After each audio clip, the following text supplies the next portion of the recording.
अंतजिला पुरुष वर्ग football championship Sahani cup 2025 Brahmapur zone में उद्घाटित। ब्रह्मपुर स्थित महात्मा गांधी स्टेडियम ठारे Sahani cup 2025 football championship Brahmapur zone में उद्घाटित हो जाइछि। उद्घाटन प्रथम मैच नवरंगपुर जिला सह भुवनेश्वर जिला मध्य होइथिला। नवरंगपुर दल 0 गोल करथिबा बेले भुवनेश्वर दल 3 गोल करी विजयी होइथिला। एही मैच रे रेफरी श्री नित्यानंद मेहर, लक्ष्मण सेठ, सुजित राजहंस, दिग्विजय दास प्रमुख थिले। द्वितीय मैच गंजाम जिला और गजपति जिला मध्य होइथिला। निर्धारित समय मध्य उभय दल कौनसी गोल करि पारि नथिले एवं एथिसह खेल अमीमांसित रहिथिला। द्वितीय मैच रेफरी थिले श्री शिवशंकर पंडा, शिवप्रसाद सामंतराय, शिव देउरी, सुनील बेहरा और मैच कमिशनर श्री सुजित कुमार पात्र। उद्घाटन उत्सव में मुख्य अतिथि भाव जोगदे ओडिशा फुटबॉल संघ फाओ कोषाध्यक्ष श्री भक्त बल्लभ दास, ओडिशा फुटबॉल संघ सदस्य श्री नवकिशोर मिश्र, मैच निरीक्षक श्री गोपबंधु साहू और श्री मानस सामल, पूर्वतन संतोष ट्रॉफी खिलाड़ी एवं अन्य अतिथि भाव LK राव, डी आपा राव, विजय कुमार पट्टनायक, केदारनाथ चौधरी, तारिणी सामंतराय, दुर्गा पट्टनायक, DD गंतायत, GM बाबू, राजेंद्र गंतायत, राजनारायण पात्र और गंजाम जिला क्रीड़ा संघर अन्यान्य सदस्य एवं पूर्वतन खेलाड़ी मैंने उपस्थित थिले बोली गंजाम जिला क्रीड़ा संघ साधारण संपादक के कामेश्वर राव सूचना देइछन्ति। ब्रह्मपुर सुनेरी विश्वास रिपोर्ट, क्रांतिधारा न्यूज। मु जे कामेश्वर राव, साधारण संपादक, गंजाम जिला क्रीड़ा संघ। प्रथमे मु ओडिशा फुटबॉल एसोसिएशन एवं डायरेक्टर स्पोर्ट्स सरकार को धन्यवाद देवी जे गंजाम जिले में प्रथम थर करने आमको टूर्नामेंट करने साहाणी कप सुजोग देइछन्ति। ता सहित गंजाम जिला क्रीड़ा संसद यहाँ यही टूर्नामेंट प्रथम थर ये आयोजन करछन्ति।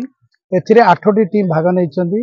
8टी टीम या भितर सेमिफाइनाल को गोटे टीम उठिबो। जहाँ खुशीर कथा जे ब्रह्मपुरवासी बहुत दिन पर गोटे भल टूर्नामेंट देखुंट जहाँकि गंजाम जिला क्रीड़ा संसद तार लगातार चेष्टा करुच्ची एवं यही जो सेमिफाइनाल गोटे आमको एलटमेंट करिसेंती। मु फुटबॉल एसोसिएशन ओडिशा को धन्यवाद देवी। आम एठी पिला रहिबा खाइबा एवं ग्राउंड रो परिस्थिति सबू जो ऑब्जर्वर आसते आज कटक रु 2 जण 4 जण फावर आसते समस्ते बहुत खुशी प्रकट करिसेंती जे एभली ग्राउंड बोधे ओडिशा रे बारवाड़ी स्टेडियम पर यही ग्राउंड टी होची सबुठु भल। गंजाम जिला खेल प्रदर्शन किपर हो चिंता कर निश्चित भाव गंजाम जिला आम यही किसी दिन तले गंजाम जिला लीग 4 वर्ष है 5 वर्ष है बंद होता मु दायित्व नेला परे रिवाइव कलु। बहुत भल टूर्नामेंट होती भितर आम 25-22 पिला सिलेक्ट करूँ जो गंजाम जिला गंजाम टीम।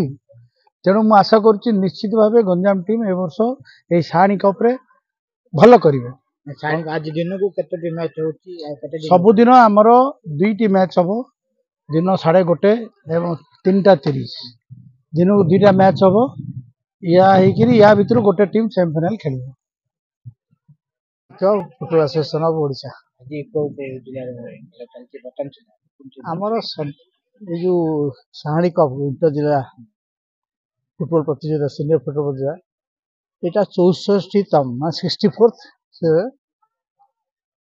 33टा टीम जॉइन कर मान 30टा जिला।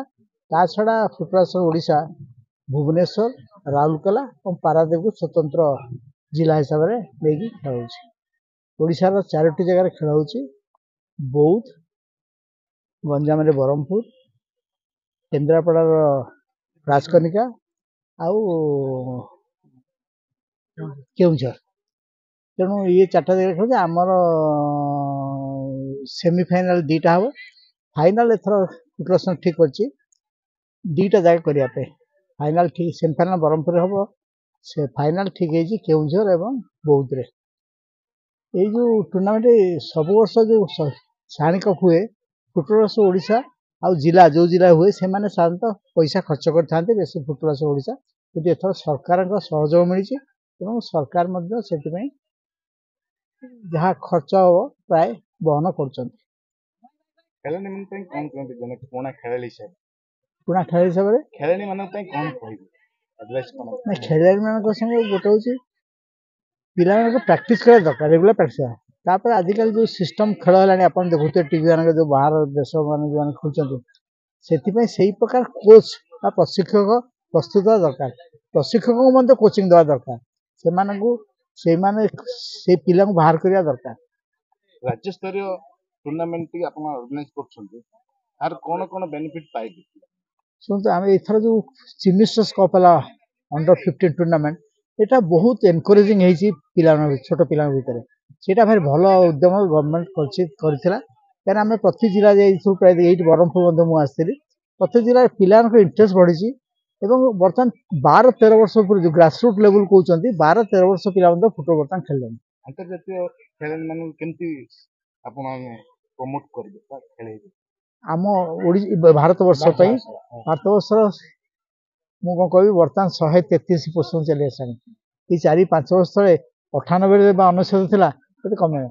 ସେଥିପାଇଁ ପ୍ରାକ୍ଟିସ୍ ଦରକାର।